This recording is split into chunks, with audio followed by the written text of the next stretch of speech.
안녕하세요. 저는 올해 쉰을 바라보고 있는 여자입니다. 저는 아들 둘을 키우고 있는 엄마예요. 제가 지금의 남편을 만나고 아이들을 낳기 전까지 정말 힘들게 살았는데 오늘은 그때의 이야기를 해볼까 합니다. 그 이야기는 제가 무려 17살 때 일이었어요. 저는 공부에 흥미도 없었고 한창 사춘기 때인 17살 때 가출도 자주 하고 부모님께 반항도 많이 했습니다. 그러다 보니 부모님도 점점 저를 포기하셨고 그럴수록 저는 더 엇나갔죠. 며칠 동안 집에 안 들어왔다가 다시 집만 챙기고 밖에 나간 건 기본이었고 하루 종일 친구들과 놀러 다녔습니다. 그런데 제가 한 남자를 만났는데 저보다 2살 많은 오빠였어요. 그때는 한창 오빠를 만나보고 싶다는 생각을 많이 했었고 그 오빠는 듬직하고 저를 잘 챙겨주었기 때문에 연애를 시작했죠. 저와 오빠가 만나게 된 건 카페였는데 오빠가 먼저 제 전화번호를 물어봤고 그때부터 연락을 하게 되었어요. 오빠의 학교는 저희 학교랑 많이 멀어서 평일에는 만날 수 없어서 늘 주말에만 만났는데 항상 저한테 맛있는 거랑 옷이랑 화장품을 사주곤 했고 제가 부담스럽다고 해도 오빠는 다 사주고 싶어서 사주는 거라며 제가 안 받으면 버린다고 했습니다. 제 친구들은 그런 남자친구를 사귀는 저를 보고 부러워했고 다들 오빠를 만나고 싶다고 노래를 부르더라고요. 제가 봐도 저희 오빠는 어디 내놔도 빠지지 않는 사람이었습니다. 저희는 오래 연애를 했고 오빠가 20살이 되어 학교를 졸업하자마자 저희는 동거를 시작했어요. 사실 그때 저는 18살이었고 철이 없었던 시기라서 동거라는 것이 두렵지 않았고 오빠와 하루 종일 붙어 있는 것이 좋다고 생각했던 것 같아요. 동거를 하면서 오빠는 대학교를 다니고 있었고 저는 고등학교를 다니고 있었죠. 부모님들도 이미 저를 버린 자식이라고 생각하셨는지 연락 한 통 없으셨고 저도 부모님을 찾아가지 않았습니다. 그리고 오빠와 저는 아르바이트를 하면서 생계를 유지하고 있었어요. 그런데 동거를 한 지 1년도 되지 않았을 때 엄청나게 충격적인 사실을 알게 되었는데 바로 제 남자친구의 충격적인 비밀이었습니다. 제가 우연히 남자친구 휴대폰이 2개인 것을 알아버렸거든요. 저는 많이 게을러서 집 청소는 대부분 오빠가 하는데 그날따라 갑자기 청소가 하고 싶더라고요. 청소에 대해서 아무것도 모르니까 냅다 닦고 쓸고 하고 있는데 침대 밑을 빗자루로 쓸다가 침대 밑 천장에 휴대폰이 붙어 있는 겁니다. 침대 밑부분에 테이프로 붙여서 안 떨어지게 해놨더라고요. 저는 그게 뭔가 싶어서 힘들게 떼어내고 홈화면을 켰더니 배경화면이 오빠가 한 여자와 웃고 있는 사진이더라고요. 너무 놀라서 열어보려고 해도 비밀번호가 필요했고 저는 오빠가 오기 전까지 많은 생각을 했습니다. 그래도 그때까지는 바람을 피우나 보다 하며 헤어질 생각을 했던 것 같아요. 그때 오빠가 집에 들어왔고 오자마자 숨겨있던 휴대폰을 보여주면서 이거 뭐야? 배경화면 누군데? 라고 했죠. 오빠는 당황하면서 거렸고 결국 충격적인 사실을 말했습니다. 미안해. 내가 다 잘못했어. 사진 속 여자는 내 와이프고 난 24살이야. 20살인 줄 알았던 오빠는 24살이었고 바람을 피우고 있다고 생각한 여자는 자신의 아내라고 했습니다. 도대체 이 상황을 어떻게 받아들여야 할까요? 그때 제 나이는 18살이었고 저는 저도 모르게 유부남과 연애를 하고 있었던 거잖아요. 저는 도저히 믿기지 않아서 아무 말도 하지 못하고 있으니 오빠는 다 말하려고 했어. 어차피 나랑 와이프랑 끝난 사이야. 서로 사랑해서 결혼한 건 아니고 임신해서 결혼한 건데 딸이 나와서 아무튼 이혼할 거야. 오빠의 집안은 종갓집이었는데 오빠가 장손이라 가족들이 무조건 아들을 낳으라고 강요한다고 많이 들었어요. 그런데 이미 사고를 쳐서 저 여자를 임신시켜놓고 딸을 낳아서 이혼을 한다뇨. 당시 18살이었던 저는 어른들의 세계를 도저히 이해할 수 없었습니다. 저는 당장 헤어지자고 했고 오빠는 저를 붙잡았지만 그 손을 뿌리치고 집을 나왔어요. 그런데 집을 나온 18살 여자가 어디 갈 데가 있겠나요? 우선 친한 친구 집으로 가서 제가 겪은 이야기들을 다 말했더니 아무 말도 못 하더라고요. 솔직히 이 상황이 흔히 있는 일이 아니잖아요. 오빠한테 배신감이 든다기보단 너무 역겹고 무서웠어요. 저는 친구 집에서 잠깐 신세를 지는 동안 오빠가 학교 가 있는 시간에 오빠의 자취방에 들러서 제 짐을 조금씩 챙기면서 왔습니다. 그렇게 오빠와의 관계는 끝이 나는가 싶었는데 제가 여자라면 한 달에 한 번 하는 마법을 하지 않아서 설마 하는 마음으로 테스트를 해보니 결과는 임신이 맞았습니다. 18살의 나이에 엄마가 되는 게 너무 무서워서 고민을 정말 많이 한 끝에 우선 아이 아빠인 오빠의 말은 들어봐야 할 것 같아서 자취방으로 가서 이야기를 나누기로 했어요. 오빠는 집에 들어오더니 앉아있는 저를 보고 놀라더라고요. 여긴 어쩐 일이야? 생각이 바뀐 거야? 나 임신했어. 오빠는 당황해하면서 제가 건넨 테스트기를 보았고 당장 지우라고 할 줄 알았던 오빠는 오히려 좋아하면서 낳자라고 하더라고요. 솔직히 이미 딸도 있는 아이 아빠가 왜 좋아하는지 이해가 되지 않았습니다. 오빠의 아내는 오빠가 밖에서 이러고 다니는 걸 알고 계실까요? 저는 그분에게 미안해서라도 아이는 저 혼자 꼭 키우고 싶었습니다. 오빠는 오빠 딸한테만 집중해. 이 아이 나 혼자서 키울 거야. 무슨 소리야. 내가 아빠인데. 너 아들 나오면 우리 집에서 너 떠받들여 줄걸? 그리고 나 곧 이혼하니까 그 여자랑 남남이야. 저는 오빠의 말은 믿지 않았지만 어차피 저희 둘은 혼인신고도 되어 있지 않던 사이였고 그때 저는 혼자 임산부의 몸을 감당할 수 없었기에 오빠의 도움이 필요했어요. 우선 학교를 자퇴하고 오빠의 자취방에서 제대로 된 엄마가 되기 위해서 공부를 하기 시작했습니다. 그렇게 수개월 동안 오빠와 함께 아이에 대해 이야기를 하다가 아이를 낳았어요. 그런데 아들이 나왔습니다. 오빠는 아내를 버리고 자기가 밖에서 다른 여자와 아이를 낳은 것이 자랑인지 산부인과에 자기 부모님들을 데리고 오기 바빴죠. 그런데 오빠 부모님들은 아들이라고 좋아하시더라고요. 며느리가 버젓이 있는데 말입니다. 정말 그 집안은 알 수 없는 집안이었어요. 그런데 제가 바보 같았던 건가요? 이혼을 하겠다던 오빠는 절대 이혼을 하지 않았고 결국 그 여자한테로 돌아갔습니다. 그래도 그때까진 괜찮았어요. 왜냐하면 제 아이와 함께 있었으니까요. 그런데 더 놀라운 건 오빠 부모님들이 제 아들을 뺏어간 겁니다. 아직 갓난아기였는데 집안의 종손이라서 고등학교도 제대로 졸업 못하고 부모도 없는 저는 절대로 며느리로 못 삼는다고 하더라고요. 아이가 물건도 아니고 주고 말고가 어딨나요? 아기는 엄마 손에서 커야 하잖아요. 온 힘을 다해서 낳았는데 아이는 그 집에서 데려갔고 결국 한 번도 볼 수 없었어요. 오빠 부모님들은 아이가 엄마를 보면 아이가 심란해한다며 아예 만나는 것도 금지시켰습니다.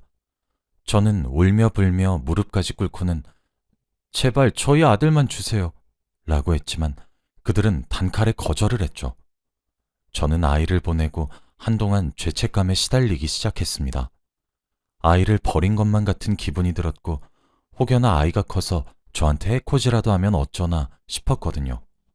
부모님에게 도움을 청하고 싶어도 이미 오래전부터 저와의 연을 다 끊으신 분들이라 찾아가기에는 너무 무서웠어요. 그리고 오빠도 나 몰라라 했고 오빠의 아내도 아무 말 없었습니다. 오빠 아내도 포기하시고 저희 아들의 새엄마가 되기로 했나 봐요. 그들에게 저는 아들 낳는 기계였던 것 뿐이죠. 그리고 시간이 계속 흘렀습니다. 그동안 저는 꿈에서 아들이 계속 나왔고 우울증까지 걸리면서 힘든 시간을 보냈어요. 제가 아무리 오빠에게 연락을 해도 오빠는 늘 저를 무시했고 오빠 집에 찾아가도 문을 열어주지 않았죠. 저희 아들이 어디서 뭘 하고 있는지 엄마가 모르는 게 말이 되나요? 그렇게 우울한 나날들을 보내고 결국 30대가 되었습니다. 제가 고등학교도 제대로 졸업을 못했다 보니 어디서도 저를 써주는 곳이 없더군요. 그래서 바로 검정고시를 준비했고 합격하자마자 공장에 들어갔어요. 거기서 한 남자를 만났는데 바로 지금의 남편입니다. 남편은 공장 사장님이었는데 제 사정이 딱한 걸 잘 알고 있어요. 아들을 낳았는데 아빠 쪽에서 가져갔다는 것도요. 그리고 저와 남편은 결혼을 했고 아들도 2명이나 낳았습니다. 남편은 과거가 이런저라도 좋다고 받아주었고 아들들은 전혀 모릅니다.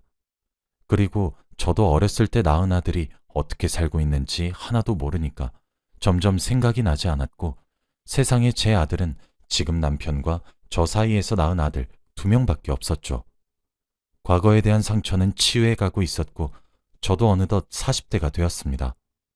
저는 여전히 남편이 사장으로 있는 공장에서 일을 하고 있었고 아이들도 학교 생활을 열심히 하면서 평범한 가족으로 지내고 있었어요. 그런데 얼마 전부터 계속 똑같은 번호로 전화가 오더라고요.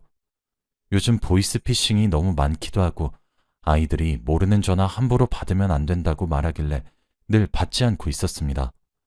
그 번호는 전화를 받지 않으면 문자로 전화해 주세요 라고 남겼고 그래도 전화를 하지 않으면 중요하게 할 말이 있다고 하더라고요.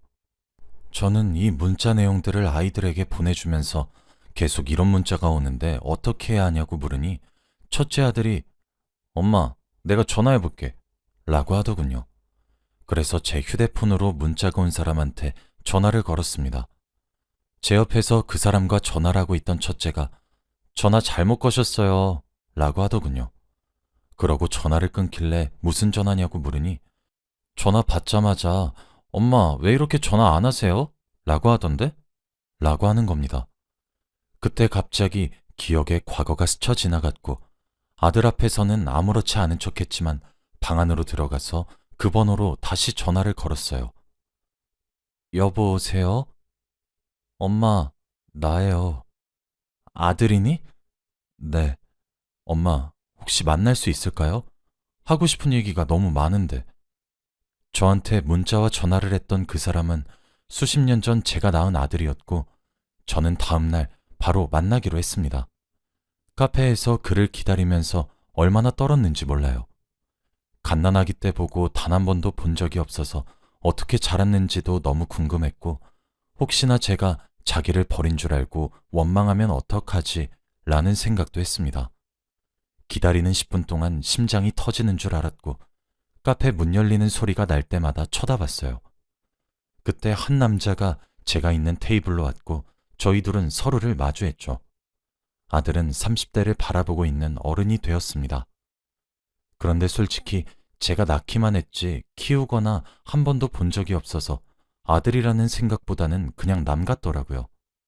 제가 아들의 얼굴을 모르니까 그냥 성인 남자가 앉아있는 느낌이었습니다. 그래도 같이 이야기를 하면서 어색함을 풀어보려고 했던 것 같아요. 어디서 어떻게 지내? 그냥 여기 근처에서 투자일하면서 살고 있어요. 아빠는? 아빠는 잘 지내지? 네, 뭐 똑같죠. 근데 엄마, 아들은 말끝마다 엄마라는 말을 했는데 낯선 남자한테 들으니까 왠지 기분이 묘하더라고요. 엄마, 저 부탁 하나만 들어주실 수 있으세요? 말만 해. 무슨 부탁? 몇십 년 만에 만나자마자 이런 부탁 드리는 게 너무 염치가 없는데 그래도 아들이니까 이해해 주실 거라고 믿어요. 제가 하고 있는 일이 요즘 많이 힘들어서 그런데 돈 좀 빌려주실 수 있나요? 아들은 저와 만난 지 얼마 되지도 않았는데 바로 돈을 빌려달라고 했고 그때 아들이 왜 저를 만나고 싶어 했는지 알게 되었습니다. 아빠는? 아빠 돈 잘 벌잖아. 아빠는 안 본 지 오래됐어요. 도박한다고 돈 다 잃어서 도망 다니는 중이에요. 솔직히 수십 년 전 아들을 본 것만으로도 너무 당황스럽고 낯설었는데 보자마자 저한테 돈부터 빌려달라고 하는 거 보니까 속이 뻔히 보이더라고요. 근데 내가 지금 결혼을 하고 아이가 둘이나 있어. 우리 집 수입이 그렇게 여유롭지가 못하네. 미안해. 그 공장이 있다는 얘기 들었는데 그걸로는 어떻게 못하나요? 아들은 도대체 이런 걸 어디서 어떻게 알았는지 궁금했습니다. 이미 저와의 만남은 아들에게 계획된 거였더군요. 저는 더 이상 이야기를 나누고 싶지 않아서 생각해보고 연락 준다고 한 뒤 자리를 떴고 아들이 조금만 더 이야기를 하자고 했지만 저는 박차고 나왔죠. 집으로 돌아가서 남편에게 모든 사실을 다 말했습니다. 남편은 어차피 제 과거를 다 아는 사람이니까 걱정 없었죠. 남편은 놀라하면서 다신 아들을 만나러 가지 말라고 하더라고요. 저도 그 말에 동감했습니다. 제가 전화도 받지 않으니 아들은 점점 폭군이 되어갔어요. 엄마, 저 호적에 넣어주시는 거죠? 나중에 엄마 죽으면 제가 아들들이랑 유산 3분의 1 할게요. 저 버리고 간 대간 치르셔야죠. 계속 답 없으시면 엄마 아들들한테 엄마 가고 다 말합니다. 저는 아들들이 제 과거를 알게 되면 저한테 실망할까봐 알리기 싫었는데 그렇게까지 협박을 하니까 제 아들이라도 너무 화가 나더라고요. 솔직히 지금 상황에서는 저희 두 아들이 더 소중한데 아예 모르는 사람이 저를 협박하는 느낌이었습니다. 문자를 받자마자 전화를 걸어서 도대체 왜 이러는 건데? 돈 때문에 나 찾아왔니? 그리고 너 버린 거 아니야. 내가 혼자서라도 키우려고 했는데 너희 아빠 집안이 종갓집이라서 너 뺏어간 거라고. 웃기지 마. 18살에 애 낳은 주제에 무슨 자격으로 엄마가 되겠다고 그래? 엄마는 나 버리고 사장부인 돼서 가족도 생기고 좋겠지만 난 이 집에 들어오고 나서부터 지옥이 시작됐다고. 엄마가 이 집에서 며느리가 되기 싫으니까 나 버린 거잖아. 이미 오해를 해버린 아들을 어떻게 되돌릴 수 있나요? 그냥 포기하고 전화를 끊었는데 그게 아들에게는 자극이 되었나 봐요. 며칠 뒤 저희 집에 고소장이 날라왔습니다. 결국 저를 고소했더라고요. 어떻게든 제 호적으로 들어와서 재산을 상속받으려고 했습니다. 그런데 그 고소장을 바로 저희 첫째 아들이 봐버렸어요. 보자마자 엄마, 이게 뭐야? 숨기지 말고 다 말해줘. 라고 말을 했고 저는 울면서 과거의 일들을 모두 아들에게 말했죠. 실망하고 저를 더러운 여자로 취급할 줄 알았던 아들은 제가 말이 끝나자마자 저를 안아주면서 그동안 고생 많았어, 엄마. 나한테 맡겨. 라고 해주더라고요. 아들은 사법고시를 준비하고 있던 사람이라 이런 내용에 대해서 저보다 더 잘 알았어요. 그래서 변호사와 충분한 상담 끝에 알게 된 사실은 이런 제안은 법적으로 말도 안 된다고 하더라고요. 분명 제가 법적으로 지식이 없을 거라고 생각해서 얕잡아 보는 거라고 했습니다. 그래서 다행히도 저는 아들을 호적에 올리지 않을 수 있었어요. 저희 가족들에게 제 과거가 알려진 게 조금 창피하긴 했지만 그래도 좋은 사람들이라 저의 상처를 보듬어 주어서 너무 기뻤습니다. 지금은 시간이 많이 흘렀고 그 뒤로 아들에게 연락이 몇 번 왔지만 저는 답장을 아예 하지 않은 채로 결국 차단을 했습니다. 오히려 그런 협박 문자를 보낼수록 저한테 증거가 남는데 그게 더 자기한테 악영향이 될 수도 있다는 것을 모르나 봐요. 가끔씩 아들을 만났던 카페를 지나갈 때 그때 일이 생각나지만 좋지 않은 기억이니 금방 잊으려고 합니다. 제가 그동안 아이들을 데리고 오지 못한 게 한이 되었는데 저를 보자마자 돈을 빌려달라고 하는 모습을 보고 그 안이 싹 다 사라진 것 같아요. 저희 가족은 제 비밀을 다 알고 나서 사이가 더 돈독해진 것 같고요. 오히려 꽁꽁 숨겨두었던 비밀이 드러나니까 속이 후련한 거 있죠? 여러분들도 혹시 저와 같은 상황에 처해져 있다면 자신감을 가지시길 바랍니다. 제 이야기는 여기까지이고 들어주셔서 감사해요.